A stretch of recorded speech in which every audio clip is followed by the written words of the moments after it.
Assalamualaikum warahmatullahi wabarakatuh. Om Swastiastu. Di sini saya Dia Susanti dengan NIM 19120111025. Di sini saya akan mempresentasikan materi saya, yaitu rasional pengembangan kurikulum 2013.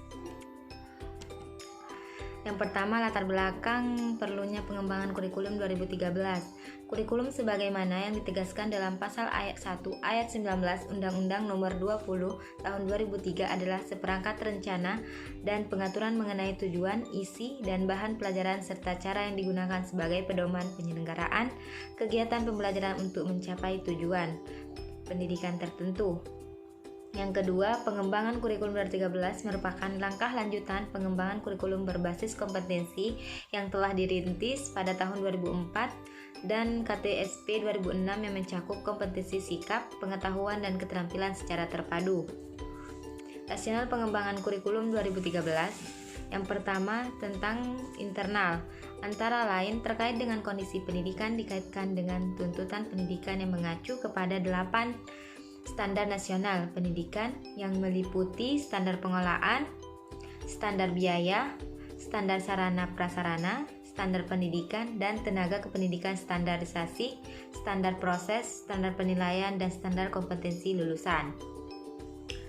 Poin kedua yaitu tentang tantangan eksternal, antara lain yang dihadapi dunia pendidikan berkaitan dengan tantangan masa depan, kompetensi yang diperlukan di masa depan, persepsi masyarakat, perkembangan pengetahuan dan pedagogi, serta berbagai fenomena negatif yang mengemukakan.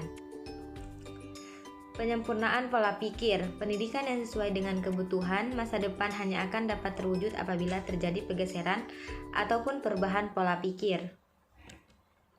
Adapun tujuan kurikulum 2021 yaitu tujuan pendidikan nasional sebagaimana telah dirumuskan dalam Undang-Undang Nomor 20 Tahun 2003 adalah untuk berkembangnya potensi peserta didik agar menjadi manusia yang beriman dan bertakwa kepada Tuhan Yang Maha Esa, berakhlak mulia, sehat, berilmu,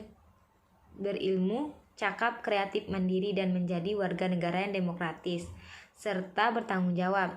Syarat singkatnya, undang-undang tersebut berharap pendidikan dapat membuat peserta didik menjadi kompeten dalam bidangnya, di mana kompeten tersebut sejalan dengan tujuan pendidikan nasional yang telah disampaikan di atas. Harus mencakup kompetensi dalam ranah sikap, pengetahuan, dan keterampilan sebagaimana dijelaskan dalam penjelasan pasal 35 undang-undang tersebut.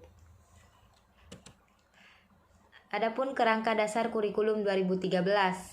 Yang pertama, landasan kurikulum, yaitu landasan yuridis, landasan filosofis, landasan empiris, dan landasan teoristik.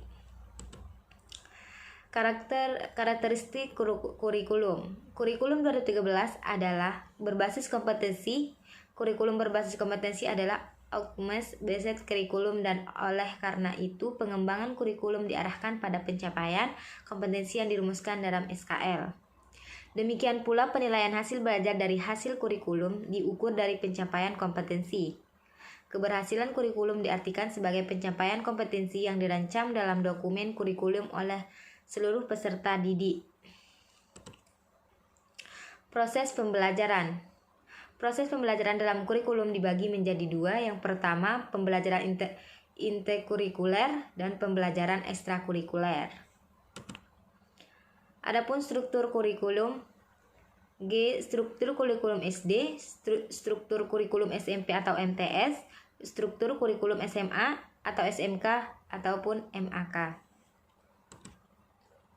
Implementasi, manajemen implementasi. Pertama, implementasi kurikulum adalah usaha bersama antara pemerintah dengan pemerintah provinsi dan pemerintah daerah kabupaten atau kota. Yang kedua, pemerintahan bertanggung jawab dalam mempersiapkan keguruan dan kepala sekolah untuk melaksanakan kurikulum. Yang ketiga, pemerintah bertanggung jawab dalam melakukan evaluasi pelaksanaan kurikulum secara nasional. Pemerintahan provinsi bertanggung jawab dalam melakukan supervisi dan evaluasi terhadap pelaksanaan kurikulum di provinsi terkait. Yang kelima, pemerintahan kabupaten atau kota bertanggung jawab dalam memberikan bantuan profesional kepada guru dan kepada sekolah dalam melaksanakan kurikulum di kabupaten atau kota yang terkait. Evaluasi kurikulum dilaksanakan selama masa pengembangan ide, deliberation proses, pengembangan desain dan dokumen kurikulum, dan selama masa implementasi kurikulum. Evaluasi dalam deliberasi proses menghasilkan penyempurnaan dalam kompetensi inti yang dijadikan elemen dalam mengangkat kompetensi dasar dan mata pelajaran. Terima kasih.